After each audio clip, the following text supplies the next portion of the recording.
السلام علیکم ورحمۃ اللہ وبرکاتہ۔ الحمدللہ رب العالمین والصلاة والسلام علی رسول اللہ، اما بعد۔ میں ہوں آصف اقبال، سول انجینئر۔ آپ اس وقت سن رہے ہیں ہمارے چینل شم رسالت کی جانب سے قبر کا بیان، ایپیسوڈ نمبر 4، قسط نمبر 4، مردے سوتے اور جاگتے ہیں۔ آپ صلی اللہ علیہ وسلم کا ارشاد مبارک ہے، قبر میں مومن میت سے سوال و جواب کے بعد کہا جاتا ہے، دلہن کی طرح سو جا، جسے اس کے اہل و عیال میں سے محبوب ترین ہستی کے علاوہ کوئی نہیں جگاتا۔ رواہ ترمذی۔ اس سے مردے کا سونا اور قیامت کے روز جاگنا ثابت ہوتا ہے۔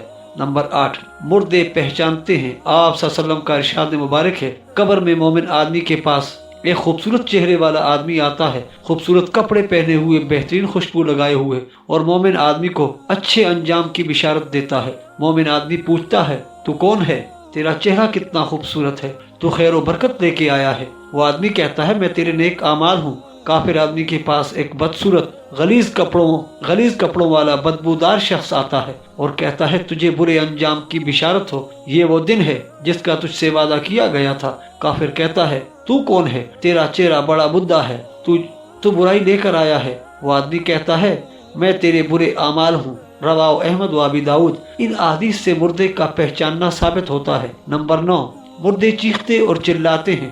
ارشاد نبی صلی اللہ علیہ وسلم ہے، قبر میں کافر پر اندھا اور بہرا فرشتہ یا فرشتے مسلط کر دیے جاتے ہیں، جو اسے لوہے کے گرزوں سے مارتے اور پیٹتے ہیں، اور وہ بری طرح چیخنے چلانے لگتا ہے۔ کافر کے چیخنے اور چلانے کی آواز جن و انس کے علاوہ ہر جاندار مخلوق سنتی ہے۔ رواہ احمد و ابی داؤد۔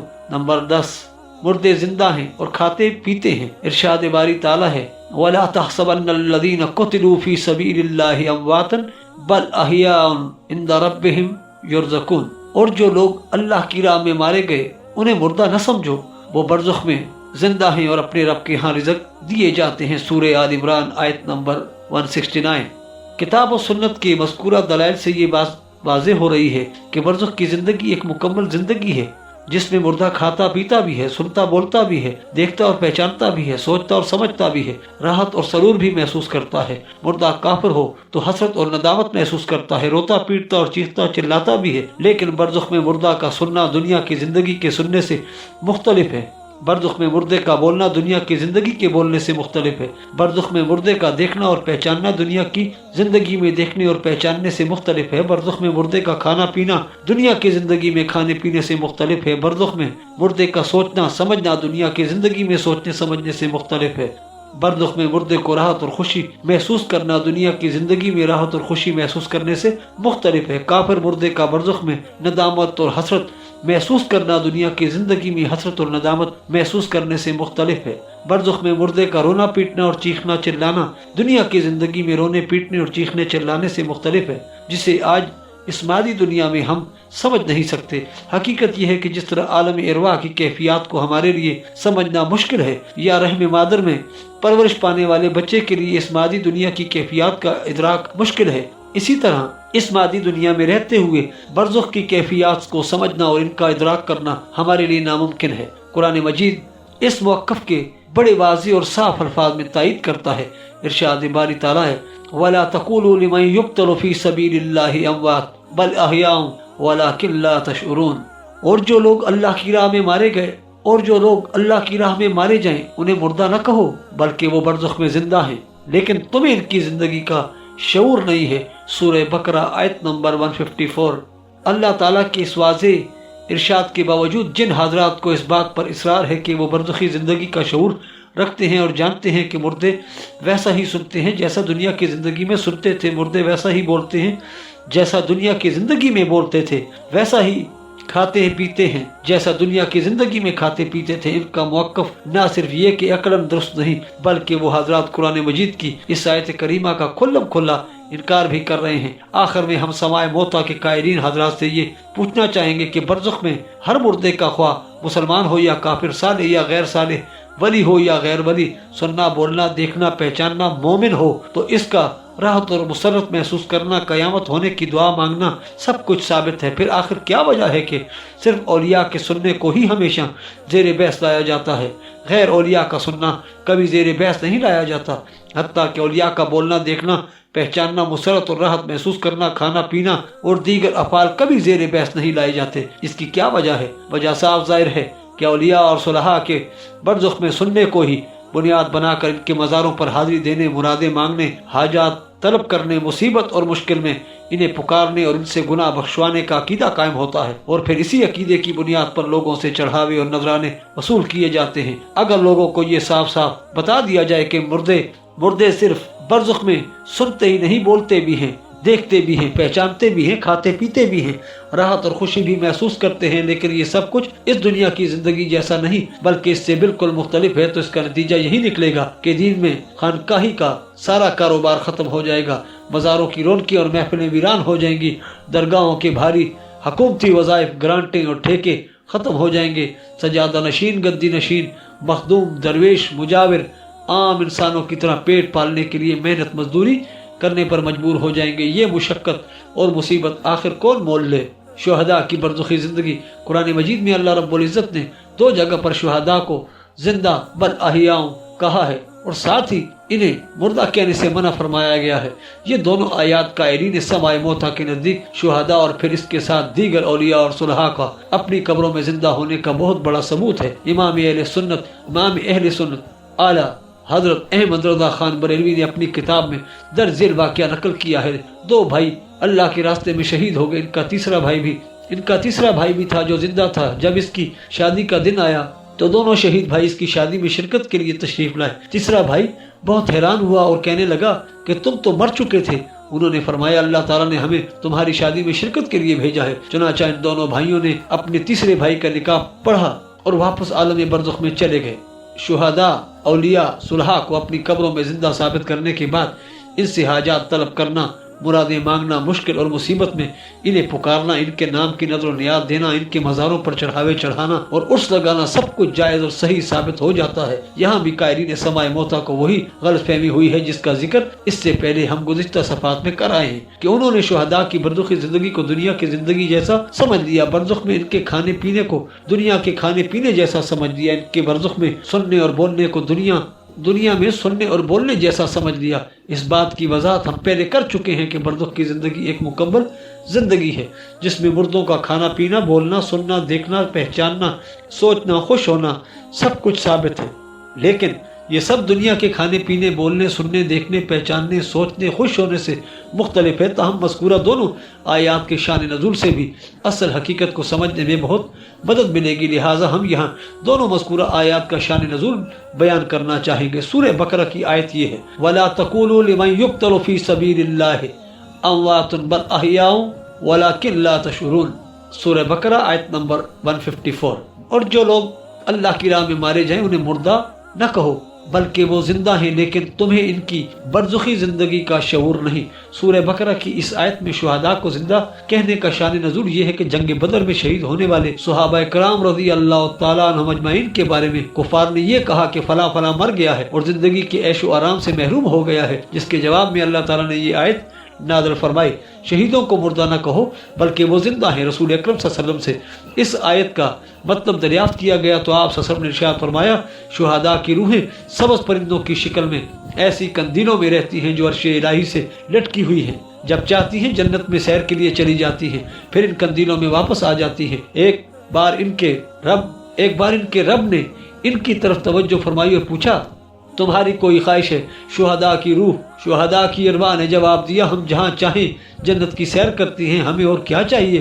اللہ تعالیٰ نے 3 مرتبہ ان سے یہی سوال دریافت فرمایا۔ پھر جب شہداء کی ارواح نے دیکھا کہ جواب دیے بغیر چھٹکارا نہیں، تب انہوں نے جواب دیا ہمارے رب ہم چاہتی ہیں کہ ہماری ارواح کو ہمارے اجسام میں لوٹا دے یہاں تک کہ ہم تیری راہ میں دوبارہ قتل کیے جائیں۔ جب اللہ تعالیٰ نے دیکھا کہ ان کی کوئی خواہش نہیں تو انہیں چھوڑ دیا۔ رواہ مسلم۔ سورہ آل عمران کی آیت یہ ہے وَلَا تَحْسَبَنَّ الَّذِينَ قُتِلُوا فِي سَبِيلِ اللَّهِ أَمْوَاتٌ بَلْ أَحْيَاءٌ عِندَ رَبِّهِمْ يُرْزَقُونَ۔ آیت نمبر 169۔ اور جو لوگ اللہ کی راہ میں مارے گئے انہیں مردہ نہ سمجھو، وہ برزخ میں زندہ ہیں اور اپنے رب کے ہاں رزق دیے جاتے ہیں۔ اس آیت میں شہداء کو زندہ کہنے کا شان نزول یہ ہے کہ جنگ احد میں رسول اکرم صلی اللہ علیہ وسلم نے مشرکین مکہ سے مدینہ کے باہر کھلے میدان میں جنگ کرنے کا فیصلہ فرمایا تو منافقین کا گروہ یہ کہتے ہوئے جہاد سے واپس آ گیا کہ مدینہ کے اندر رہتے ہوئے کفار مکہ سے جنگ کرنے کی ہماری تجویز قبول نہیں کی گئی، لہٰذا ہم جنگ میں شریک نہیں ہوں گے۔ جنگ کے بعد منافقین نے یہ کہنا شروع کر دیا اگر ہماری تجویز مان لی جاتی تو مسلمان یوں جنگ میں نہ مرتے۔ منافقین کے اس تبصرہ کا جواب اللہ تعالیٰ نے ان الفاظ میں دیا کہ اللہ کی راہ میں قتل ہونے والے مردہ نہیں بلکہ زندہ ہیں اور اپنے رب کے ہاں رزق دیے جاتے ہیں۔ سورہ آل عمران کی مذکورہ آیت کے حوالے سے جنگ احد میں شہید ہونے والے ایک صحابی حضرت عبداللہ بن عمر رضی اللہ تعالیٰ کا واقعہ بھی حدیث میں آتا ہے کہ حضرت عبداللہ رضی اللہ تعالیٰ کے بیٹے حضرت جابر رضی اللہ تعالیٰ عنہ کو رسول اکرم صلی اللہ علیہ وسلم نے فرمایا، اے جابر کیا میں تجھے وہ بات نہ بتاؤں جو اللہ تعالیٰ نے تمہارے باپ سے کی ہے؟ حضرت جابر رضی اللہ تعالیٰ نے عرض کیا کیوں نہیں؟ آپ صلی اللہ علیہ وسلم نے ارشاد فرمایا اللہ تعالیٰ نے کسی شخص سے بغیر حجاب کے بات نہیں فرمائی لیکن تیرے باپ سے بغیر حجاب کے یعنی براہ راست گفتگو فرمائی ہے اور کہا ہے میرے بندے جو چاہتے ہو مانگو میں تمہیں دوں گا۔ تمہارے باپ نے عرض کیا اے میرے رب مجھے دوبارہ زندہ فرما تاکہ میں دوبارہ تیری راہ میں مارا جاؤں۔ اللہ تعالیٰ نے ارشاد فرمایا یہ بات تو ہماری طرف سے پہلے ہی طے ہو چکی ہے کہ مرنے کے بعد دنیا میں واپسی نہیں ہوگی۔ تیرے باپ نے پھر عرض کیا ہے میرے رب اچھا تو میری طرف سے اہل دنیا کو میرا یہ پیغام یعنی دوبارہ زندہ ہو کر شہید ہونے کی خواہش کرنا پہنچا دیجئے۔ رواہ ابن ماجہ۔ اللہ تعالیٰ نے یہ آیت نازل فرمائی جو لوگ اللہ کی راہ میں قتل ہو جائیں انہیں مردہ نہ سمجھو بلکہ وہ زندہ ہیں اور اپنے رب کے ہاں رزق دیے جاتے ہیں۔ سورہ آل عمران آیت نمبر 169۔ سورہ بقرہ اور سورہ آل عمران کی ان دونوں آیات کی تفسیر سے درج ذیل باتیں معلوم ہوتی ہیں۔ نمبر 1 شہداء کے اجسام قبر میں ہوتے ہیں لیکن ان کی ارواح کو شہادت کے بعد سیدھا جنت میں پہنچا دیا جاتا ہے۔ نمبر 2 شہداء کی ارواح کا جنت میں جانے کے بعد دنیا میں واپس آنا ناممکن ہے۔ کتاب و سنت کے مذکورہ دلائل کے ساتھ شریعت کے درج ذیل احکام پر بھی ایک نظر ڈال لیجئے جو اس موقف کی مزید تائید کرتے ہیں کہ شہداء کی برزخی زندگی اس دنیا کی زندگی جیسی نہیں ہے۔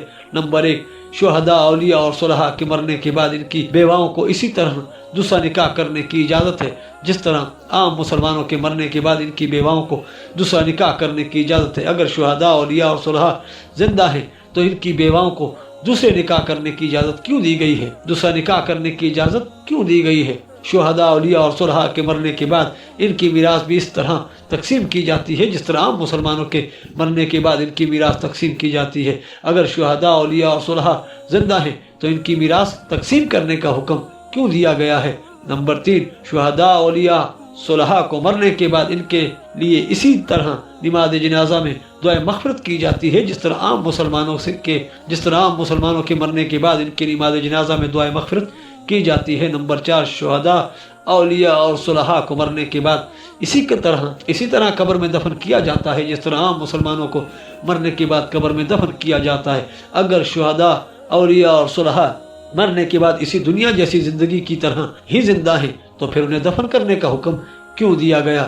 شہداء کی برزخی زندگی کے بارے میں کتاب و سنت کا یہ موقف اس قدر واضح اور غیر مبہم ہے کہ ایک عام پڑھا لکھا مسلمان بھی یہ سمجھ سکتا ہے کہ اللہ اور اس کے رسول صلی اللہ علیہ وسلم کے ارشادات کے مطابق شہداء اولیاء اور صلحاء کی ارواح قبروں میں نہیں ہے بلکہ جنت یا علیین میں ہے اور وہ جنت یا علیین سے واپس دنیا میں آ سکتی ہیں، نہ کسی پکارنے والے کی پکار سن سکتی ہیں، نہ کسی مرادیں مانگنے والے کی مرادیں پوری کر سکتی ہیں، نہ کسی کو مراقبے یا مکاشفہ سے مل سکتی ہیں، نہ کسی سے بات چیت کر سکتی ہیں۔ ایسا باطل بے بنیاد اور لغوی دعویٰ کرنے کی جسارت صرف وہی شخص کر سکتا ہے جس کے پیش نظر صرف اور صرف دنیاوی مفادات، دنیاوی مال و متاع اور عجز و جاہ جیسی چیزیں ہوں۔ وہ اللہ کے حضور جواب دہی کو بالکل ہی بھولا ہوا ہو۔ رسول اکرم صلی اللہ علیہ وسلم کی